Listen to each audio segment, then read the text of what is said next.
ils sont là. Et si on dit non, non, on ne va plus produire ici, on va produire là-bas, c'est là-bas alors que les emplois sont créés, et ici, eh bien, ils sont détruits, tout simplement. Christina, dans un tableau, a montré la destruction le nombre d'emplois qui avaient été détruits dans l'industrie. C'est quand même assez quand même remarquable. Alors ces destructions, elles ne viennent pas par hasard. Moi non plus, j'y crois pas que c'est une loi naturelle de l'économie, presque une loi divine. Oui, alors il y avait la main invisible du marché, mais ça, non, ça c'est des contes pour enfants. La réalité, c'est que tout ça, c'est issu de choix politiques. Et c'est pour ça que c'est important, effectivement, comme disait Geneviève, il ne faut pas uniquement se cantonner sur l'économique. Il faut ramener toutes ces questions-là sur le plan politique, parce que politique veut dire les choix que nous faisons tous dans la gestion de nos affaires communes, qui est le sens de base de politique. Alors évidemment, c'est une croyance qui est super pratique, hein. Elle a quand même vent en poupe depuis pas mal d'années. C'est nous faire croire que le chômage c'est naturel, on n'y peut rien, c'est la fatalité. Et puis c'est pratique pour ne pas faire de politique de l'emploi du tout, hein. On a vu le résultat, politique du chômage plutôt. Alors, l'emploi et son corollaire le chômage, donc n'ont rien de naturel. Donc ils sont des conséquences politiques, de politiques mises en œuvre par des dirigeants qui, de gauche comme de droite, il faut bien le dire, n'ont fait que réaliser des plans établis par les classes dominantes, au détriment des classes dominées, dont nous sommes, il faut bien le dire, tous ici des membres distingués. Ouvriers, paysans, employés. On peut même bientôt dire aussi certains cadres dans l'industrie ou même dans certains services qui rejoignent aussi l'armée des chômeurs. Professeurs. Oui, professeurs aussi, voilà. Même certains indépendants avec l'ubérisation du travail, on voit bien.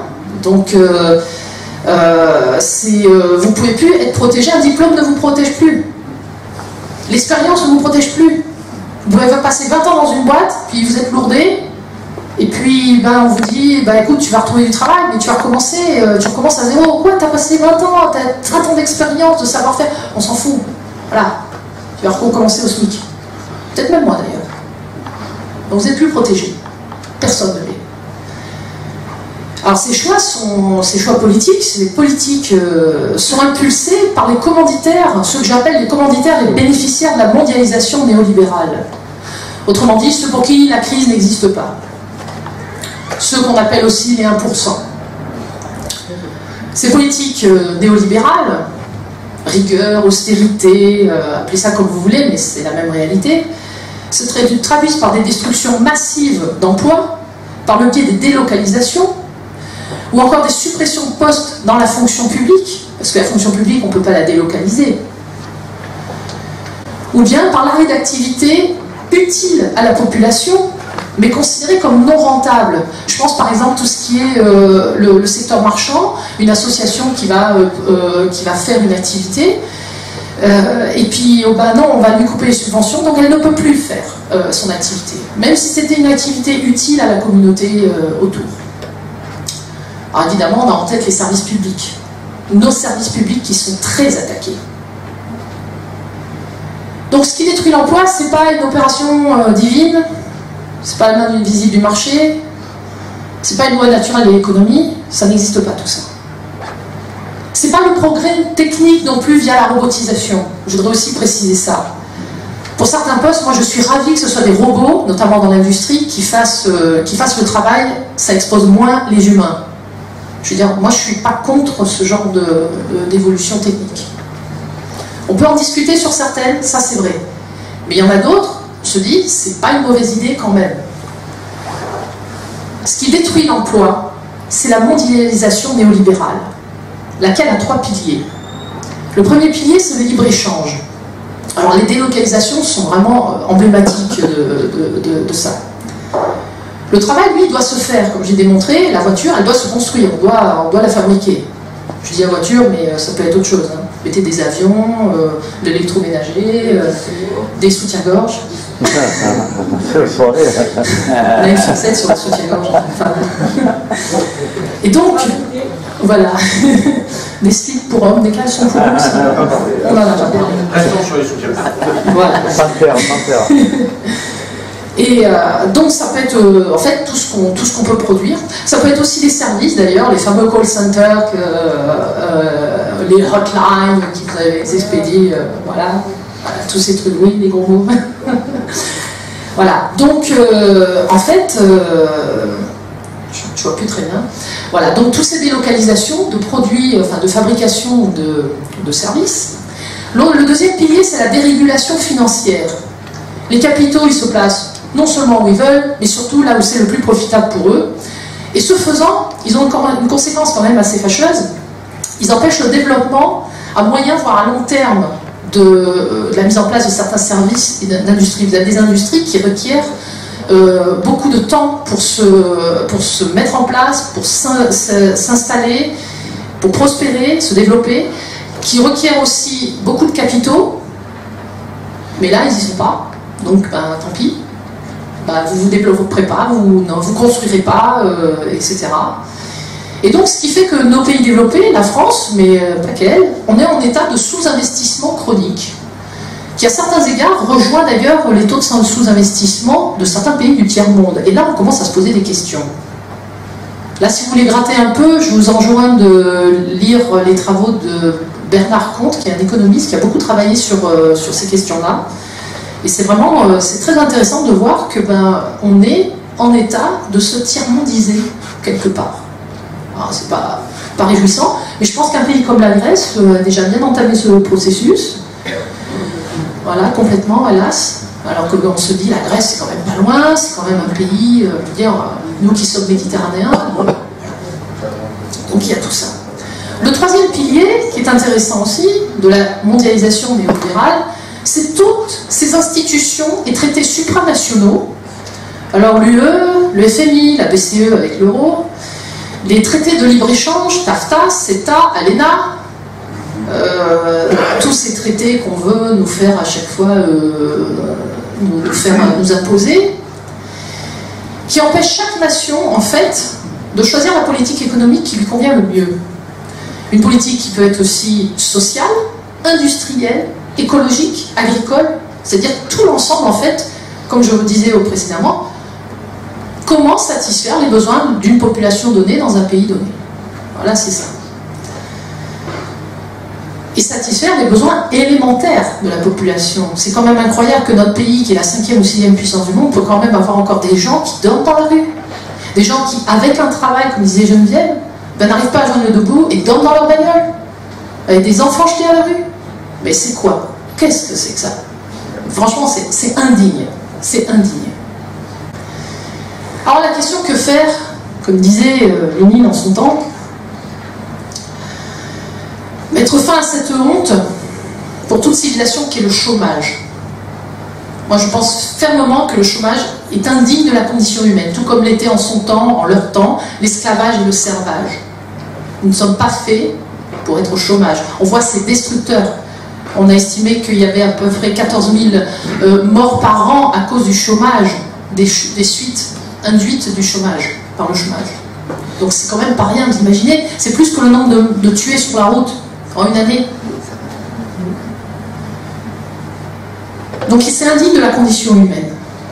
D'ailleurs, c'est quand même révélateur qu'à une époque comme la nôtre, où l'on casse l'idée du travail dans la tête des gens, où l'on détruit allègrement les emplois, non pas pour développer une société de loisirs où on pourrait s'épanouir en se disant « ouais, super, je passe plus 8 heures par jour dans un bureau ou à l'atelier ou à l'usine, machin, je vais pouvoir faire ce que j'ai envie de faire, c'est super et tout. » Non, non, non, c'est pas ça. Non, non. C'est en fait nous transformer ceux qui restent à bosser en unités de production et en unités de consommation. C'est-à-dire carrément enlever ce qui fait de nous des êtres humains. C'est-à-dire d'être capable à la fois de s'épanouir dans des activités hors le travail, mais aussi de nous épanouir. Alors, bon, moi pendant longtemps j'y ai plus cru parce que j'ai un peu ramé dans le boulot, je suis multirécidiviste du chômage, donc je connais. L'exploitation, je connais un rayon aussi parce que j'ai été exploité toute ma vie et ça continue encore. Mais c'est ça, on veut faire de nous des gens bossent et achètent et bossent et c'est tout. Et achète ce qui vient de là-bas. Oui, et puis puis tu achèteras ce que tu peux parce que c'est vrai qu'avec un SMIC, honnêtement, ouais, le petit t-shirt à 5 €, qui est fabriqué en Chine ou au Bangladesh, c'est tout ce que je peux me mettre sur le dos, quoi. Donc c'est ça aussi qu'il ne faut pas perdre de vue. Et oui, puis alors la question du crédit, alors là c'est pas mal aussi.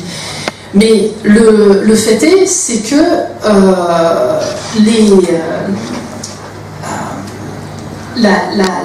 le credo, on détruit l'emploi, mais en même temps, on veut faire de nous des unités de production, et uniquement ça. Et pendant que vous n'êtes que ça, eh ben vous n'avez pas le droit de penser, vous n'avez pas le droit de réfléchir, vous n'avez surtout pas le temps de vous organiser pour vous dire, non mais on peut faire mieux, on est mieux que ça, on est des êtres humains, pas des unités de production. Alors je voudrais aussi aborder ici, parce que c'est un sujet qui revient pas mal en ce moment, vu dans la séquence électorale que nous sommes, la question du revenu universel. Alors, moi je suis personnellement très méfiante, et d'abord parce qu'elle vient de gens qui ont embrassé dans les années 80, avec le tournant de la rigueur, qui ont embrassé avec joie les concepts néolibéraux. Donc déjà, je ne vais pas les nommer, mais vous avez compris. Donc déjà, ça, je suis méfiante. Mais en plus, le revenu universel a été adoubé par, quand il était encore en vie, par Milton Friedman, c'était pas rien, donc ça laisse songeur. Et donc, en fait, on voudrait nous faire croire que, oui, la mort du travail justifie une mesure comme le revenu universel. Et ben moi je dis non. Je ne suis pas la seule d'ailleurs. Ça pourrait encore être concevable dans un monde qui ne serait pas capitaliste, avec une structure de la société, une structure de la production, une structure, disons, d'organisation qui serait complètement différente, qui ne serait pas asservie à des impératifs de rentabilité, etc. etc. Mais ce n'est pas le monde dans lequel nous vivons, ça c'est en théorie. Dans le monde dans lequel nous vivons, c'est un monde qui est très très capitalistique, même carrément capitaliste. Alors, moi je vous enjoins à gratter sur ces histoires aussi, à chercher. Méfiez-vous de tout ce qu'on peut vous dire actuellement sur le revenu universel, parce qu'en fait derrière se cache la question de l'abolition de tout ce qui nous fait tout ce qui fait les solidarités nationales, la sécu, les retraites, les allocations chômage, les allocations familiales. Toutes ces choses-là, c'est quand même, il faut vraiment quand même, et par derrière aussi, mais vous avez le revenu universel, on n'a pas besoin d'augmenter vos salaires. Débrouillez-vous avec ça. Et puis, libre à nous, parce que c'est pas vous, les classes dominées, qui allez fixer le montant du revenu universel qui vous sera alloué. Ça sera eux, les classes dominantes. En plus, franchement, je pense que les gens, quand on parle avec eux, je veux dire, ils ne veulent pas l'aumône. Les gens, ils veulent du travail, ils veulent vivre dignement, ils veulent se rendre utile à la société. N'oublions pas que aussi le travail, c'est un facteur puissant de socialisation. Regardez la détresse des gens qui sont dans le chômage depuis des années, et qui, je veux dire, que ça soit même en tant que personne, mais aussi même en tant que communauté. Quand vous avez des quartiers entiers qui sont, vous avez des taux de chômage encore, voilà, c'est quand même une question très très importante. C'est-à-dire, le travail permet l'interaction entre les membres de la société par les contacts et les solidarités qui peuvent y développer. Avec, oui, j'ai presque fini. Avec aussi la question du travail, non seulement utile, mais quand vous accomplissez un travail dans un esprit vraiment de service envers vos collègues, vos clients, vos fournisseurs, envers le public, même quand vous êtes dans les services publics, c'est quand même très très gratifiant et très valorisant. Même si je pense aussi que la gratification, elle passe aussi par des bons salaires. La reconnaissance du travail, elle passe aussi par là. Donc nous, on préconise que la solution, eh ben, elle n'est pas dans ce revenu universel, elle n'est pas dans le partage du travail, tout ça. Du travail, il y en a, il y a qu'à voir les besoins qui sont à couvrir, et que, faute de budget, ben, on ne crée pas de poste. Donc on met fin au libre-échange, qui détruit les emplois par délocalisation. On abolit la dérégulation financière qui provoque la désindustrialisation et la mise en friche du monde agricole par le sous-investissement. Et on quitte ces institutions supranationales et les traités du même tonneau qui nous empêchent de mettre en œuvre les véritables politiques bénéfiques au monde du travail et partant à toute la population au sein d'une nation. C'est-à-dire, entre autres, pour commencer, ben on sort de l'Union européenne et on sort de l'euro, c'est déjà un bon début, mais il y en a d'autres. On pourrait aussi, grâce à cette liberté enfin retrouvée, mettre en place des véritables politiques de l'emploi et non du chômage, comme par exemple le droit opposable à l'emploi, et l'emploi employeur en dernier ressort, par l'application d'un programme de justice sociale et de réelle coopération internationale via la souveraineté nationale. Jacques Nikonov a beaucoup travaillé sur la question du droit opposable à l'emploi et de l'emploi employeur en dernier ressort. Si vous voulez en savoir plus, regardez, lisez ce qu'il écrit, c'est très très intéressant. Pour conclure, en un mot comme en 100 000, ben nous on propose la démondialisation. Merci.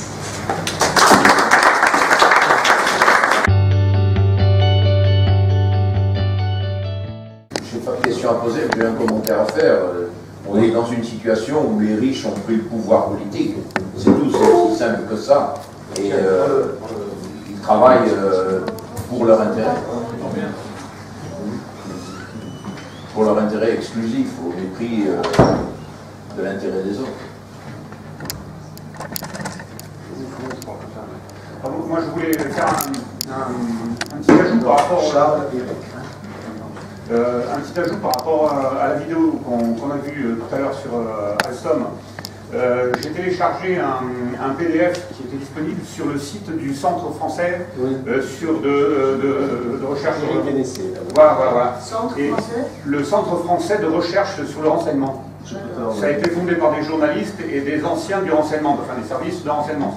Et donc ils ont fait un rapport de 67-68 pages qu'on peut télécharger sur leur site d'ailleurs, sur cette affaire, et où ils montrent très en détail, preuve à l'appui, qu'en fait cette opération a été montée par les services américains, par la justice entre guillemets américaine, qui a lancé et qui est coutumière du fait, parce que la justice américaine, comme l'armée américaine, est un outil de la puissance américaine, et c'est un outil de coercition. Et donc, en fait, elle a lancé des plaintes, des enquêtes et des plaintes contre des responsables de Alstom qui, soi-disant, auraient graissé la Pâque en Thaïlande, ou je ne sais plus trop où, pour obtenir des marchés, ceux qui avaient porté préjudice à General Electric et à d'autres boîtes américaines. Et du coup, il y a eu notamment un responsable de Alstom qui a été arrêté à New York à sa descente d'avion et qui a passé 17 mois, je crois, en prison, sans que le gouvernement français ne lève le petit doigt, ni Alstom, ce qui fait que, en fait, c'était un message qui a été envoyé à tous les responsables d'Alstom qui savaient très bien que s'ils ne se couchaient pas face aux demandes américaines, il risquait de se faire arrêter en Thaïlande, dans n'importe quel pays qui avait des accords d'extradition avec les États-Unis, et on en est arrivé à ce que ce soit ce monsieur Tron, le PDG lui-même, qui accepte de se plier aux exigences américaines. Voilà, ça c'est la façon de procéder des États-Unis, et ça ne va pas changer avec Trump ou avec Juste pour compléter ce que tu as dit, cette prison américaine, c'est une des plus dures des États-Unis, c'est Rhode Island. Donc c'était le numéro 2 d'Alstom, hein, je ne me souviens plus, c'est encore, voilà, je l'ai ici, mais bon. Ah voilà, Frédéric Pierucci. Il a été arrêté le 15 avril 2003, et c'était le vice-président de Alstom, à l'aéroport John Fitzgerald Kennedy. Et on l'emprisonne tout de suite, dans les 24 heures, pour 1 an et demi, comme tu l'as dit. Voilà. Et donc, là, la trahison du pays dont tu as parlé, et la trahison aussi de Alstom. C'est-à-dire qu'ils n'ont même pas payé la caution pour le faire libérer. C'est la famille qui s'est débrouillée. Je veux dire, c'est quand même un petit peu dur, quoi. Alors que c'est Alstom qui a payé l'amende, alors que c'est peut-être General Electric qui le faisait. Voilà, c'était juste pour compléter ton propos. Merci. Oui, ouais. Il y a que moi. Non, mais sans le micro, on m'entend, non? Bon, bah, ouais. C'est bien le micro. Ouais.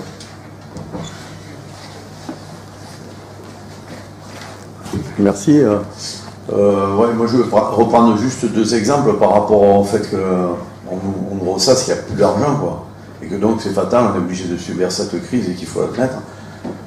Dernièrement sur Fakir, il est passé un bon article qui s'appelle « À qui profite la crise » ou je ne sais pas tout à fait ça. La France des assistés. La France assistée, pardon, ouais. où on voit que le CICE, quand même, c'était 22,7 milliards qui sont sortis du chapeau. Et moi, j'aime bien comparer les chiffres, parce que sinon, on a du mal. Hein. Moi, si je ne compare pas, je ne sais pas. C'est quand même 7 fois le budget de l'agriculture. Bon. Et c'est le budget, je crois, de la jeunesse et des sports, c'est 0,7 milliards. Hein. Donc, on voit la somme qui a été sortie, comme ça, d'un chapeau, sans contrepartie. Sur Fakir, il y a une interview où le gars de Fakir interviewe un socialiste, il lui demande, il lui dit mais quand même, vous auriez pu mettre une contrepartie, parce que par exemple une entreprise comme la Poste a touché 380 millions d'euros et elle a supprimé 6000 postes derrière. Donc je ne vois pas aussi, normalement c'était pour créer des emplois quand même, si c'est vrai. Auchan, par exemple la famille Muliez qui a touché pas mal aussi, ils se sont augmentés leur dividende de 12,5%, quoi, hein. Donc c'est à peu près les augmentations salariales dans tous les ans, quoi, hein. Donc voilà, pour dire qu'on a quand même sorti 22 milliards du chapeau, quoi. On nous dit avant ça qu'il n'y a pas d'argent. Et tout ça, ça passe combien de temps à la Poste. Et un autre petit exemple que je reprends souvent, j'aime bien le répéter, parce que j'aime bien l'économie, je suis un vrai économiste, mais j'aime bien les choses simples. C'est, je reprends toujours l'exemple de Bernard Arnault, parce que je l'aime bien, que Fakir l'aime bien aussi. C'est en 2007, chiffre du monde diplomatique, mais ça n'a pas changé. Hein. Je regarde, je suis beaucoup le cours de la vie de Bernard Arnault. Et franchement, il n'est pas perdant. Hein. Il démerde bien tous les ans. C'est quand même quelqu'un qui doit bosser, qui s'améliore, contrairement au reste des Français, qui viennent de plus feignants. C'est ça, d'ailleurs, il y a moins de main. Et donc, en 2007, il a viré quand même 147 ouvrières de Kenzo, la petite entreprise de Kenzo qui faisait des vêtements qui maintenant sont fabriqués pour 30 € et qui sont vendus 1500 €. En parenthèse, les riches, ils sont vraiment cons, hein, parce que moi, mon pantalon, il ne m'a pas coûté autant. Le rapport, même moi.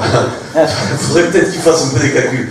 Mais donc, dans l'entreprise, et puis la Pologne a été délocalisée en Bulgarie, puis de Bulgarie, je pense que vous avez vu le film, ils disent qu'on va peut-être aller en Grèce, il y a de la chance, il y a du chômage.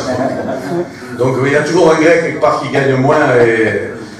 Donc, pour revenir en problème, Bernard Arnault, à cette époque-là, a touché 300 millions d'euros de dividendes. Je dis bien 300 millions d'euros, hein, 300 et 6 0 derrière, je ne me trompe pas. Et il gagne que 3 millions d'euros par an. Donc c'est un peu logique qu'il y ait aussi une prime à la fin de l'année.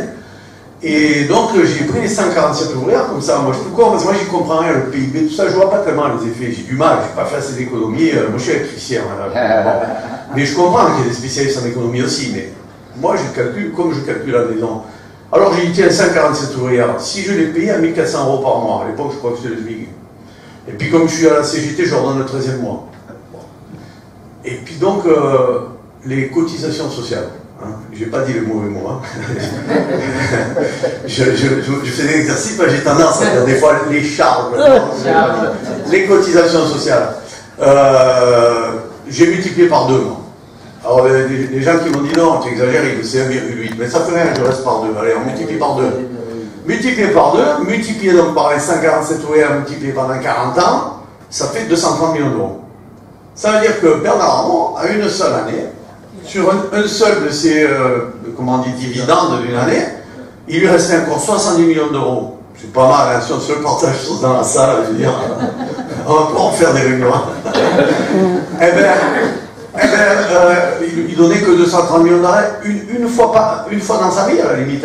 Les 147 ouvrières, elles pouvaient travailler pendant 40 ans, toute une vie, sans produire. Donc voilà, c'est que finalement, là c'est une forme peut-être de revenu universel que j'aime bien, quoi. Pas bosser toute sa vie, et voilà. Bon, après on peut voir aussi, il y en a un qui a trouvé aussi l'astuce, c'est Fillon, avec sa femme quand même, hein, parce qu'elle n'a pas travaillé. Bon, elle touche même les indemnités de licenciement, et moi je pense qu'il faut qu'elle ait au chômage. C'est pas normal qu'elle ne touche pas le chômage. Bon, voilà, donc, moi j'aime bien prendre ces petits chiffres. À l'époque, je les expliquais à des collègues quand on a fait des réunions, des assemblées générales, quand j'étais militant CGT à EDF. Donc je dis, voilà, essayez de calculer comme ça, quoi. Et des Bernard Arnault, il n'y en a pas que un. Et ils cumulent des sommes tellement importantes que la solution, elle est là. Hein, c'est la répartition des sommes. Voilà, il n'y a pas d'autre chose. Si on ne répartit pas, ben, on n'y arrivera pas. Et puis voilà, mais seulement, il faut quand même avoir les chiffres, parce que on ne s'imagine pas. On nous dit ça c'est cher, mais les retraites, mais c'est très cher. Mais ça c'est très cher. Et les gens le croient. Et tu dis, mais tu sais Yves, on s'en sortira pas. C'est la crise. Tu sais, mais ils ne savent pas ce qu'ils disent quand ils disent ça. C'est pas la crise pour tout le monde. Voilà. C'est pas la crise pour tout le monde. Voilà. Merci.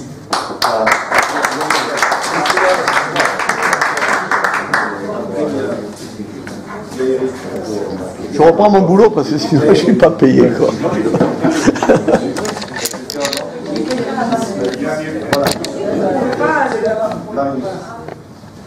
Je me lève. Merci pour ce bel exposé. Mais peut-être que je vais dire quelque chose qui ne va pas vous faire plaisir, mais je vais parler avec mon cœur. Je trouvais que ce soir, ce qui est choquant et que vous avez bien mis en évidence, c'est la monstruosité de l'économie financière qui gouverne le monde. Je crois que c'est effectivement quelque chose d'énorme parce que le travail, comme on en dit, représente très peu de choses et toute la valeur ajoutée financière pompe à la richesse dans ce monde et je ne sais pas comment ça peut s'arrêter puisque c'est mondial, mais je crois qu'il faudrait que beaucoup de médias continuent à parler de ça parce que c'est tellement monstrueux, la différence entre le niveau de l'économie de travail par rapport à l'économie financière. On voit très bien que l'économie financière ne rapporte rien, elle ne produit rien, elle ne produit pas de la richesse. On a parlé tout à l'heure que le travail produit de la richesse. Là, pour de bon, ça ne produit pas de la richesse, ça produit au contraire de la ruine pour les autres. Donc ça, c'est le premier niveau. Le deuxième niveau, c'est au niveau national. On a parlé de beaucoup de personnes, je ne vais pas citer les noms, mais c'est vrai qu'aujourd'hui, dirigent une minorité. Je ne veux pas dire que tous les hommes politiques sur le terrain, par exemple, les maires, sont des gens qui travaillent pour leur intérêt. Ils sont au service des citoyens. On assiste à une caste au-dessus, qui soit de droite ou de gauche, qui monopolise depuis plus de 40 ans le pouvoir, et ils vous proposent au suffrage universel l'élection de quelqu'un qui est issu de leur rang, et c'est eux-mêmes qui choisissent quelqu'un. Donc finalement, ça se termine comme deux personnes au choix des Français, on va dire on va faire le suffrage universel, on va dire celui qui va diriger le pays. En fait, ce sont deux personnes qui sont issues des appareils. Et ça, je trouve ça une première monstruosité aussi. Ça, c'est au niveau politique. Et donc, je sais qu'aujourd'hui, nous travaillons pour un autre candidat qui est apolitique. Et on sait que c'est utopique, mais c'est pas parce que c'est utopique qu'il ne faut pas lancer des idées, parce que sinon, ça ne s'arrêtera jamais. Le système politique est tel aujourd'hui que si vous le laissez faire, il va continuer à perdurer comme perdure le pouvoir financier aujourd'hui. Ensuite, si je descends d'un cran, et c'est là où je vais me faire tout à fait désagréable, il y a donc, on voit que les hommes politiques ne sont plus une solution, c'est en fait une partie importante du problème. Les hommes politiques devraient être des gens qui aident le pays à trouver des solutions, mais en fait on s'aperçoit que c'est une partie du problème. Et concernant le travail, pour moi, tout au moins, je trouve que les syndicats aujourd'hui en France ne représentent pas la majorité des travailleurs. Il y a une espèce de pouvoir détenu par quelques syndicats qui représentent une minorité de gens qui n'ont pas la sagesse, il faut bien sûr protester, mais ils n'ont pas la sagesse de dire je vais essayer d'augmenter le nombre d'adhérents. Aujourd'hui, ils ont de tels moyens financiers qui se contentent de représenter 7 à 8% des salariés, peut-être plus, et ils devraient, je pense qu'il faudrait ouvrir le syndicalisme, et il faudrait que par exemple tous les salariés puissent syndiquer en redistribuant l'État ou en faisant quelque chose. On ne peut pas rester dans cette situation-là, ça de mon point de vue. J'espère que je ne suis pas choqué en disant ça. Pas du tout. Voilà, c'est les quelques mots que je voulais dire. Merci de votre attention. Alors, Eric, Lydie, Michel et...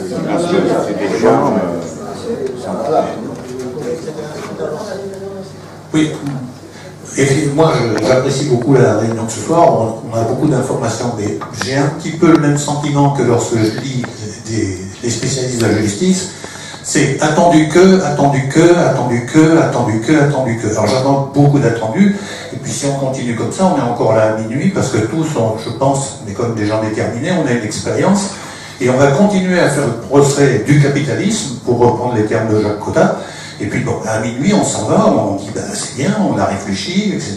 On a fait une petite université populaire, très bien, rien à dire.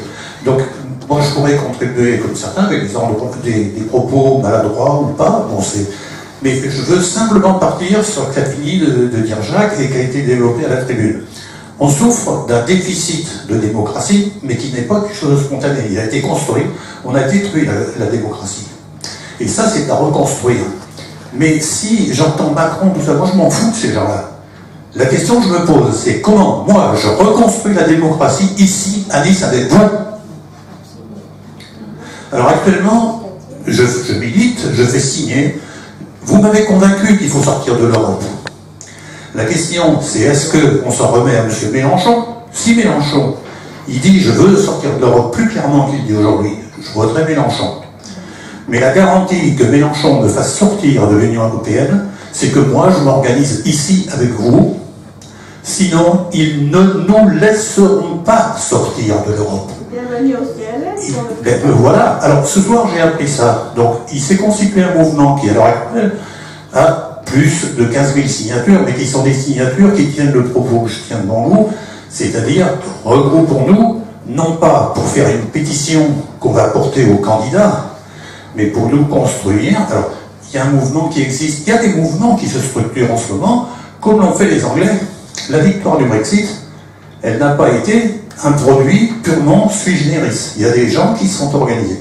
Donc mon propos, voilà, moi je serais pleinement satisfait si, sans émettre aucune proposition, si on pouvait, ici, sur Nice, élaborer un mode de relation qui fasse que tous ceux qui se battent, oui, mais là-dessus, mais donc moi j'ai engagé la bagarre avant, quand il s'agissait, quand Mme Ségolène Royal a fait l'enfant dans l'eau au Parti Socialiste, elle s'est présentée contre son parti, malgré les votes majoritaires, pour faire une constitution européenne qui était plus à droite que celle que la droite a essayé de faire après, c'est quand même un gros problème. Moi, je ne suis pas au Parti Socialiste, ça ne m'a pas posé de problème.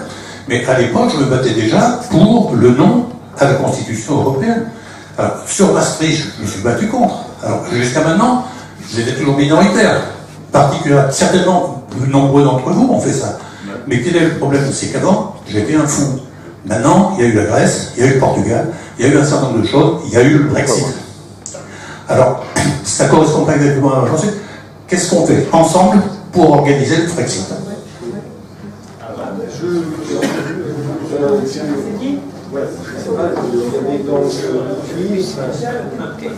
Alors normalement, les deux que j'ai dû se lever, c'est Éric, Michel, et après René. Et... Il y avait la dame aussi, c'est vrai. Ah, la dame, je ne l'ai pas vu. Oui, moi, la question que je me pose, c'est effectivement, si on reste sur le catalogue de tout ce qui tombe dessus, ça plombe. Si on reste sur la base que de toute façon, bien sûr, le socialisme, mais ça n'a jamais rien donné, alors il ne reste plus que nos yeux pour pleurer. Donc le problème qui est posé, parmi tous les candidats qui se présentent, moi je suis désolé, il y en a qui ont siégé dans le gouvernement, qui ont été ministres du gouvernement. On nous a parlé de Hamon qui, dans la réforme scolaire, Mélenchon est-il mieux? Lui aussi, il a été membre du gouvernement, il a ouvert l'enseignement technique à la privatisation vers les patrons avec les stages à l'entreprise. Donc je dirais, si on reste sur ce problème-là, on ne peut pas avancer. Moi je pense qu'il y a quelque chose qui est important, c'est que premièrement, le constat a été fait. Moi je suis militante du POID, hein. Donc il est clair qu'il y a deux classes sociales, que jusque-là, tous ceux qui nous ont gouvernés, y compris parmi ceux qui se disaient de gauche, ont fait la politique du capitalisme. Le problème qui est posé, c'est comment donner la possibilité à la classe ouvrière, puisque c'est elle seule qui sera capable d'avancer et de mettre en place une société sur une base juste. Moi je pense que des petits pas valent mieux que 36 choses. Si parmi les candidats, il y en a qui se prononcent pour la sortie de l'Union européenne, qui se prononcent pour le retrait de la loi El Khomri, parce que tout ce qu'on nous a dit sur le travail, tout est juste, mais il y a une chose qui est primordiale, c'est que la loi El Khomri, elle pulvérise tous les droits sociaux. Elle pulvérise toutes les conventions collectives, elle individualise, c'est-à-dire qu'elle fait tout le boulot inverse, c'est l'éclatement du code du travail. Moi je dis si les candidats qui sont pour la sortie de l'Union européenne, qui en même temps disent nous sommes pour le retrait de la loi El Khomri, Moi, je dis, si ce sont des choses concrètes, que les gens comprennent, ils savent ce qu'est le contenu de la loi El Khomri, ils ont manifesté par millions. Si deux candidats se prononcent pour ça, ben, je dis, ben, alors ils se rencontrent, et puis qu'ils disent, nous, on se présente pour ça. L'autre problème, et je m'arrête, c'est le problème de la démocratie. Parce qu'il ne faut pas s'en remettre au chef. Nous, ce qu'on pense, c'est qu'il faut une assemblée constituante. C'est-à-dire que les travailleurs doivent être représentés donc des élections de délégués, puis ce problème de la démocratie a été posé. Bon, j'ai pas le temps de le développer, mais je pense que ça fait partie aussi d'une chose qu'il faut creuser. Si on veut plus que les chefs trahissent, si on veut qu'il y ait une société qui réponde donc à nos aspirations, quels moyens on se donne au niveau de l'organisation pour qu'il y ait une assemblée constituante qui décide de quelle structure mettre en place. Bon, je voudrais juste prendre la parole un petit peu avant, ça va pas dire qu'il faille absolument... Non, c'est parce que je crois qu'il faut... On n'a plus beaucoup de temps. La personne de l'entrée m'a dit qu'à 9h il fallait qu'on soit dehors, parce que parfois on peut rester un peu plus, parce que dans l'amphi, ils ont demandé jusqu'à 11h, là c'est pas le cas aujourd'hui. Donc les gens qui sont prévus pour prendre la parole, je vais faire passer le micro, essayez d'être relativement court, comme ça il y aura le plus de gens possible qui parleront. Je crois qu'après on pourrait terminer par la tribune, c'est ça, je pense que c'est mieux. Voilà, donc c'était Eric, non? Voilà. Bon, moi je vais essayer d'aller vite. Juste, je voulais dire une chose. J'avais une discussion avec François Asselineau, que vous connaissez peut-être pour certains, qui d'ailleurs sera là la semaine prochaine, le 11. Il fait une réunion publique. Le 17, pardon. Et oui, donc j'ai eu une conversation avec lui. Bon, moi je suis photographe, donc l'économie c'est absolument pas mon domaine. Et il m'avait dit à l'époque, je crois que c'était en 2009, il m'avait dit que pendant les années 60, le PIB de la France était inférieur, enfin en valeur absolue, si j'ai bien compris, c'est que le PIB actuel. C'est-à-dire qu'en fait, la France était moins riche que maintenant et avait moins les moyens. Or, on avait des services publics jusque dans les villages les plus reculés, on avait une défense nationale qui marchait très bien, enfin bon, et tout à l'avenant. Donc ça veut dire que si on était moins riche, mais qu'on pouvait payer davantage de choses que maintenant, ça veut dire que maintenant qu'on est plus riche, ben, il y a du pognon qui part et qui est détourné. C'est aussi simple que ça. Et les gens qui ne sont pas capables de comprendre ça, ils se feront constamment enfumer. Deuxième chose, à propos de Mélenchon ou d'autres personnes qui ont l'air de dire qu'ils veulent sortir de l'Europe, bon, et puis, mais peut-être, si ceci, si cela, bon, ça ne se passera jamais. Ce sont des gens qui enfument, soit on sort de l'Union européenne, soit on n'en sort pas. Et d'ailleurs, à propos de la loi El Khomri, la loi El Khomri, ce n'est que l'application des GOPE, des grandes orientations des politiques économiques qui sont fixées par la Commission de Bruxelles. Alors en France, ça s'appelle loi El Khomri, en Allemagne, d'ailleurs, ça doit s'appeler autre chose. Voilà, maintenant je passe la parole aux autres. Le suivant, je crois que c'était Lydie, après Michel, après René et après toi, je crois.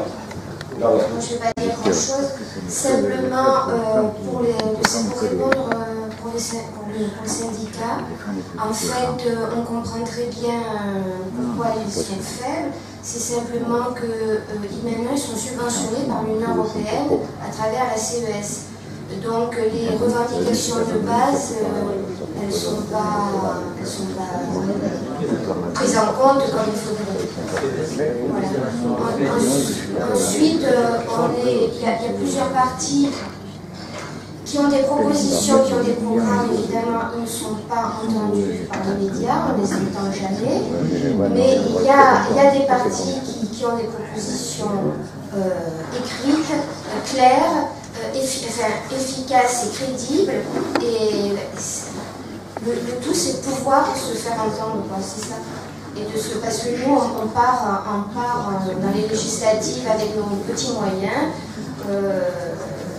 mais voilà, il faut aussi qu'on soit suivi, quoi, et c'est ça le problème. Alors, Dans le prolongement de ce que vient de dire Lydie, donc il y a Asselineau qui a été évoqué, donc on va voir si Asselineau, qui est candidat pour les présidentielles 2017, aura ses 500 parrainages. Il y a Jacques Inconov, qui est le président du parti auquel j'appartiens, qui est aussi partant pour le Pardem pour les élections présidentielle. Donc tout ça pour dire, et pour répondre à la personne qui parlait du POI, il faut écouter ces gens. Ces gens, on ne pourra les écouter que s'ils ont les parrainages. Parce qu'autrement, tout est verrouillé.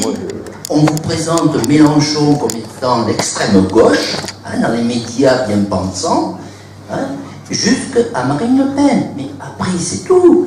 Ils sont tous d'accord qu'il n'y en a aucun qui veut sortir de l'Union européenne. Il n'y en a aucun. Même Mélenchon qui nous sort le plan A et le plan B. Le plan A, c'est quoi? C'est négocier avec les partenaires, renégocier les traités avec les partenaires. Qui peut penser un seul instant que parmi les 28 pays membres, on va être en capacité de renégocier les traités? Mais c'est une fumisterie, une fumisterie. Alors si le plan A ne marche pas, on va appliquer le plan B. Le plan B, c'est quoi le plan B? Annonce la couleur. Si tu veux sortir de l'Union européenne, tu sors de l'Union européenne unilatéralement, point barre. Et c'est tout. Voilà.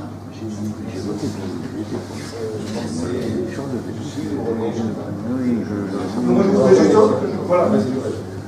je voudrais juste rajouter que si on est tous d'accord ce soir pour que notre problème c'est l'Union européenne et la soumission au traité européen, notre premier objectif à tous doit être de se battre pour sortir de l'Union européenne.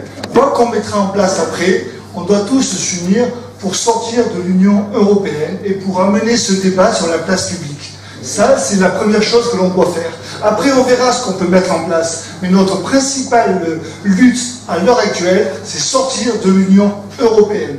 Tant que ce débat ne sera pas amené sur la place publique, on n'aura aucune chance d'y arriver.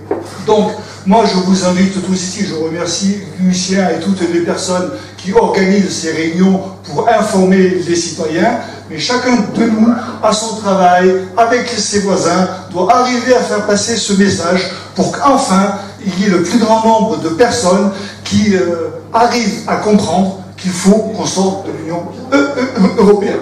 Pardon, merci. Alors, juste deux petits manques, je crois. On n'a pas prononcé une fois le mot écologie.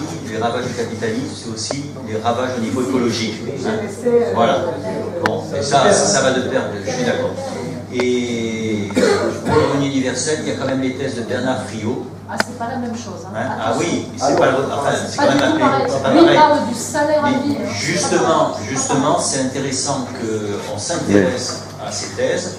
Friot, ça s'écrit F-R-I-O-T, il a un site, il y a beaucoup de conférences sur Internet, et c'est vraiment différent du salaire universel à la Hayek ou au libéraux. Voilà. Oui, c'est Lucien. Et dans l'Angleterre, on va sortir de l'Europe, très bien. Mais à part ça, est-ce qu'ils vont continuer à faire la casse sociale, à faire travailler les enfants du Bangladesh, tout ça? S'ils vont observer le même système capitaliste, à quoi bon? Qu'est-ce qu'ils auront gagné? Rien. Moi, j'aurais préféré une autre solution.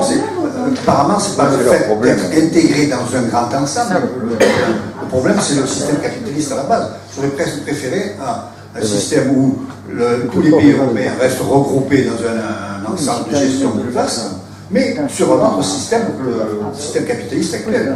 Le problème est plutôt là. Je pense que le problème est sur le système de gestion de base plutôt que le fait de l'Union européenne elle-même.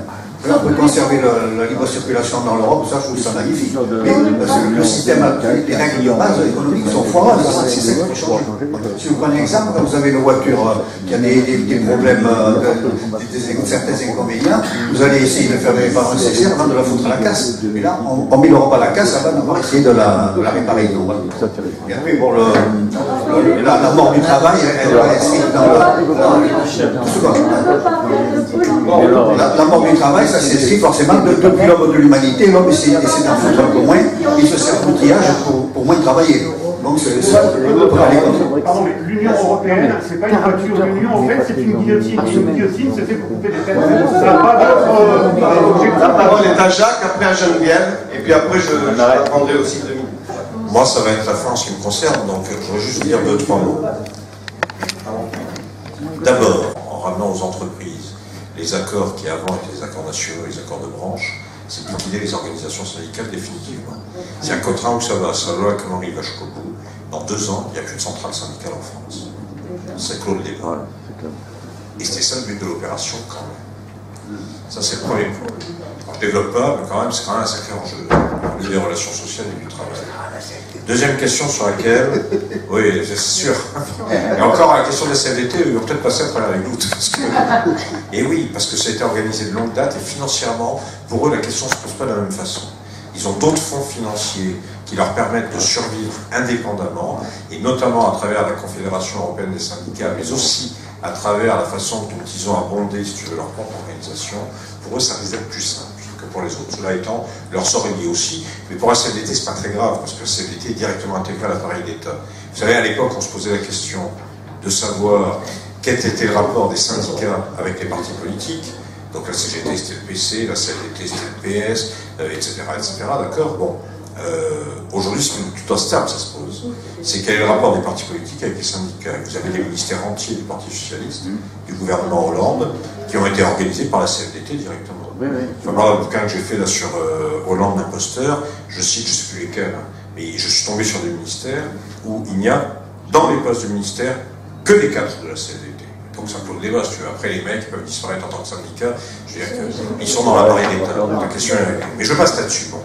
Deuxième question qui, à mon avis, est importante. Je ne vois pas bien pourquoi la question de savoir pour qui on va voter intervient dans le débat. Je vous dis la vérité, je ne vois pas bien l'intérêt du truc. Parce qu'après tout, sur l'objet du débat lui-même, qu'on vote pour X, Y ou Z, on peut être lié sur la question problématique, sur la problématique du débat, qui est la question du travail, comment sauver le travail et comment interdire sa liquidation. Et puis après, qu'est-ce que je te dis? Tu votes pour Mélenchon, tu votes pour Mélenchon, tu votes pour machin chose, tu votes pour machin chose, etc. Je veux dire, c'est ton problème, c'est pas le mien. C'est un peu comme... En plus, vu l'importance qu'on va avoir ces élections et l'enjeu qu'elles incarnent sur l'avenir de l'humanité, très entre nous, ce serait un peu absurde, à mon avis, de se diviser et de savoir quel est le bon vote à ces élections présidentielles par rapport à l'enjeu des discussions qu'on peut avoir, il me semble, très entre nous. Bon. Troisièmement, moi je ne suis pas d'accord non plus, alors si on prend la question des candidats, je vous dis un truc, je ne suis pas d'accord pour dire, après tout un tel, il veut uniquement renégocier les traités, il ne veut pas rompre avec l'Union européenne, donc honte sur lui, on ne discute pas avec. Ben vous voyez, je trouve que c'est plus compliqué. Pourquoi c'est plus compliqué? Parce que moi je fais partie des gens qui disent depuis des années, il faut rompre avec l'Union européenne. J'ai pas vu un afflux massif me rejoindre, et des gens me dire, t'as bien raison, donc on va le dire avec toi et on va le faire avec toi. Et pourtant, je sais que les gens avec qui je discute, ils sont d'accord avec moi. Donc il y a un sacré problème quand même. Le problème, c'est que vous avez des gens d'accord avec vous et qui avec vous ne le disent pas. Alors soit on continue à annoncer comme on le fait dans les églises, en disant j'ai la bonne parole, et cette bonne parole je continue à la balancer. Je la balance seule, mais c'est pas grave parce que c'est la bonne parole. Et on continue comme ça, soit on se pose des vraies questions. Et les vraies questions, eh bien elles n'évacuent pas par exemple le fait qu'il y a un mec qui disait, il y a encore à l'époque de la Grèce, et c'est Mélenchon. Je ne suis pas mélenchonien, moi. Hein. Je vous dis, c'est pas du tout mon objet, mais vous voyez, pour cadrer le débat quand même.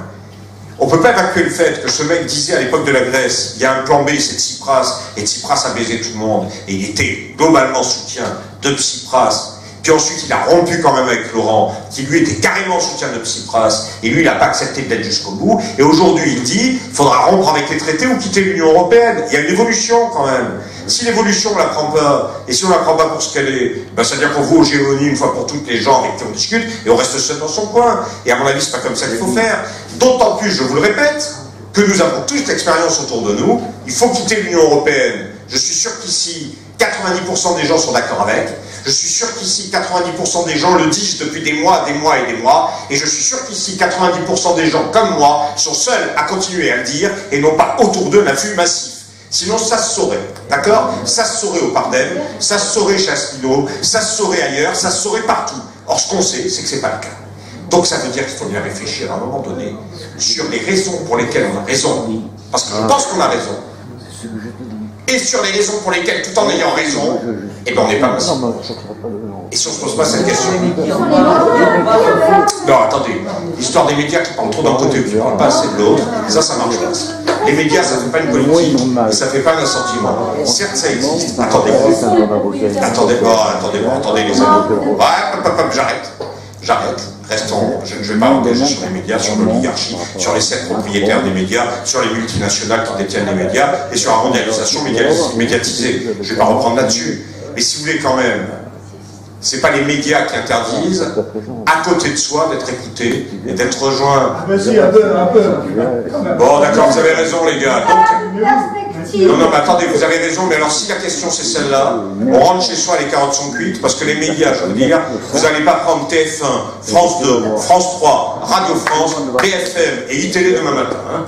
Donc ça veut dire que si c'est comme ça que se pose le problème, alors posez carrément le problème, quels médias indépendants on construit, et comment on fait qu'un média indépendant ait l'ampleur des autres médias. Parce que si vous ne posez pas cette question-là en me disant on n'y arrive pas parce qu'il n'y a pas les médias, et ça veut dire que je ne sais plus de quoi on cause, quoi, et comment on cause.